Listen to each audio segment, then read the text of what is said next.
When you read the New Testament, it's hard not to notice how much urgency there was in the early church. Following Jesus wasn't something you fit in when life allowed. It was life. Belief cost something. Sometimes reputation, sometimes livelihood, sometimes everything. People didn't ask whether faith was convenient. They asked whether it was worth suffering for. Now compare that to where most of us live today. For many modern Christians, life is comfortable. Not perfect, not painless, but manageable. We have entertainment on demand, endless choices. If something feels uncomfortable, we can usually avoid it. If something feels boring, we can replace it instantly. And slowly, without meaning to, that comfort reshapes how we relate to God. Faith doesn't feel urgent when life feels stable. Prayer becomes optional. Scripture becomes occasional. Obedience becomes negotiable. Not because we've rejected Christ, but because nothing is forcing us to choose him over anything else. Jesus actually warned about this. In Revelation 3, he speaks to a church that wasn't corrupt or openly rebellious, just comfortable. He says, "I know your works. You are neither cold nor hot.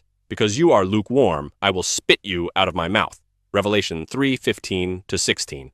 That's strong language, and it's aimed at people who thought they were doing fine. Comfort has a way of numbing spiritual hunger. When life supplies everything quickly, dependence on God feels abstract. When nothing costs us, devotion feels theoretical. We believe, but we rarely feel pressed to act on that belief. Nothing feels worth dying for anymore, so nothing feels worth rearranging our lives for either. And that's the trial. Not persecution, not violence, but comfort without cost. A life where faith slowly fades into the background. Not because it's attacked, but because it's never tested. That's why this age is so dangerous spiritually. Not because Christianity is forbidden, but because it's easy to keep it tame. If comfort is the environment we live in, distraction is the system working inside it. And this is where faith often begins to thin out quietly. For many of us, the issue isn't unbelief, it's fragmentation. Our attention is constantly divided. A little worry here, a little entertainment there, a constant stream of things pulling at us. Days fill up fast, but very little of it is intentional. We stay occupied, yet spiritually unfocused.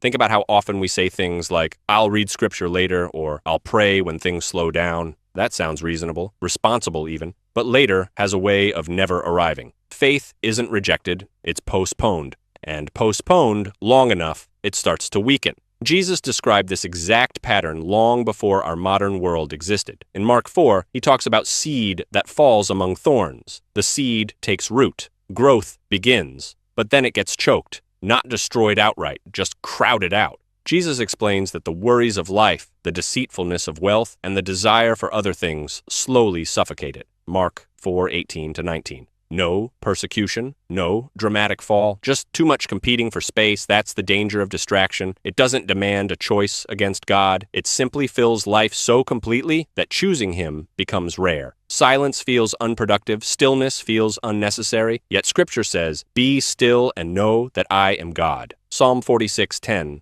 Stillness isn't wasted time. It's where clarity returns. Even in Luke 10, Martha isn't doing anything sinful. She's busy with good things. Necessary things. But Jesus tells her she's anxious and troubled about many things, while Mary chose what was better. That tension hasn't disappeared with time, it's multiplied. And here's the truth we often overlook. The devil doesn't need to make you evil, just busy. Busy enough that prayer slips out, busy enough that scripture feels distant, busy enough that faith becomes something you agree with, but rarely sit with. That's the trial of distraction. Not loud, not dramatic, but incredibly effective. There's another